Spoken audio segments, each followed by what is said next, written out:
Hey everybody, and thank you for stopping by. As always, I'm Pocan Joe, and you're pretty cool for being here. Have a very small haul for you. You'll notice I'm wearing my American Legion hat. I'm up here for the Junior Shooting Sports Program convention. It will be held here over the weekend. Basically, what that is, it's a three-gun, or I'm sorry, not three-gun. It's a three-position Olympic air rifle sport that the American Legion sponsors. And as the chairman of Virginia, I'm here for the convention so we can kind of come together with some new ideas and all that other stuff that you're probably not overly worried about. What you're here for is to talk about comic books.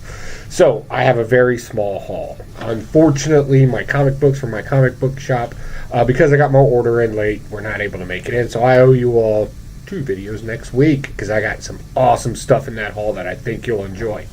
But however, I didn't let you down. I went to Charlottesville last week, Charlottesville, Virginia, and there was Atlantis Comic Shop up there, and I'm familiar with the brand of Atlantis Comic Shops down here in the Virginia area, and they had an okay one. It was very cluttered. There's just a lot of stuff in there, but everybody was super helpful, and everybody was really nice, and it was just great. And they also had some, because most of the clientele there do not buy the high-end comic books, I was able to get some cool variants, but we'll get to those last. So first thing that I got was, that's right, I did a Harley Quinn number 50. This is the variant cover, of course. I thought it was a cool cover. I don't know why she's getting, like, I don't want to say fat, right, because that's rude, but she's not looking as, but whatever, I guess that's their thing. The story in it was kind of mediocre at best. I tried to get into it. It was a whole breaking continuity type of thing. So it wasn't all that gripping of a story, I guess. I don't know. I just couldn't get into it.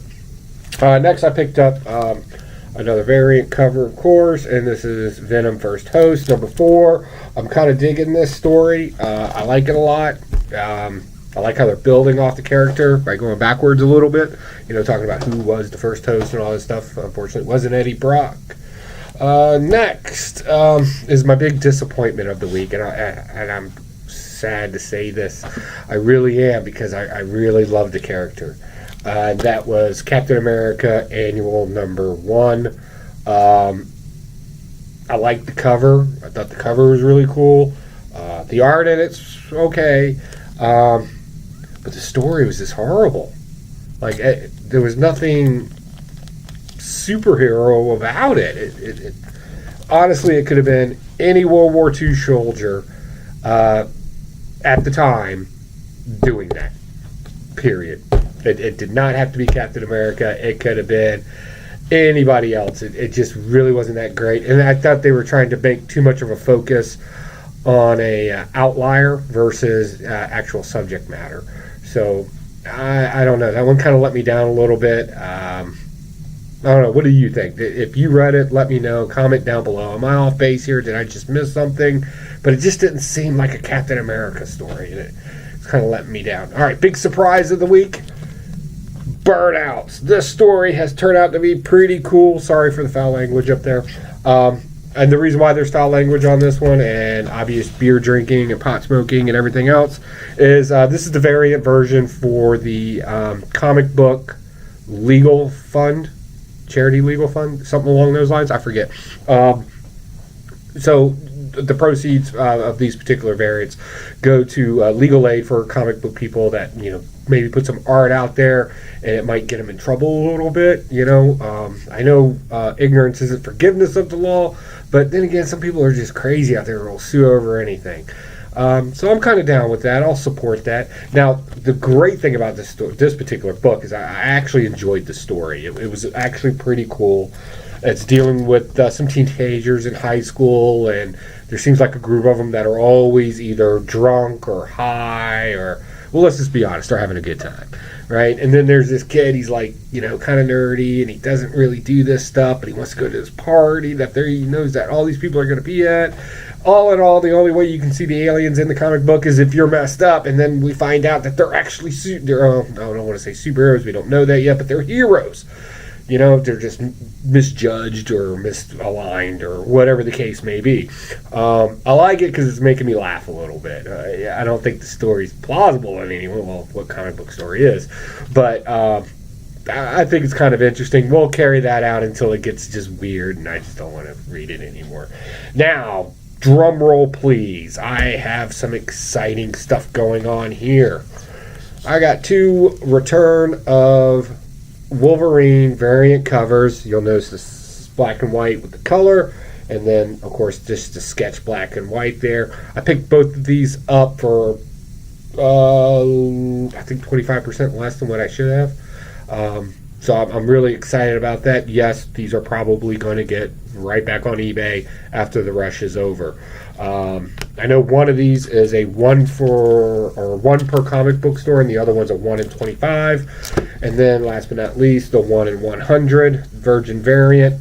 Basically, it's just a Virgin variant of this cover, really, without the black and white. So I'm kind of excited about those. We will be flipping those, no doubt. I don't see them lasting long. The story's okay in it. I don't want to give it up because it just recently came out, and I know some people were having trouble getting them because of the hurricanes and everything, so I don't want to ruin that particular story. And I also have some other variants of that particular book coming too that I just got stupid lucky on. So we'll be sharing those as soon as they come in.